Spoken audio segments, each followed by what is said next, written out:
Commitment করেছিলাম কি আমার সরকার আসার পরে আমি 1 লক্ষ সরকারি চাকরি আমাদের ছেলে মেয়েকে দিবে। কি রকম দিবে?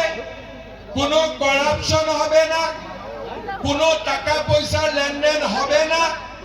আমি 1 লাখ চাকরি মেরিটর উপরে দিবে, গরিব ছেলে মেয়েকে দিবে। ভারতীয় জনতা পার্টি করার খুব আবশ্যক আছে আমি মনে করি না। পার্টির ইতিহাস রচনা করে, আর এই জন্য ইতিহাস রচনা করে কংগ্রেসের এক দুর্ভাগ্য 35 বছর আগে ভারতীয় জনতা পার্টির প্রার্থীকে লোকসভায় পাঠিয়েছিলেন।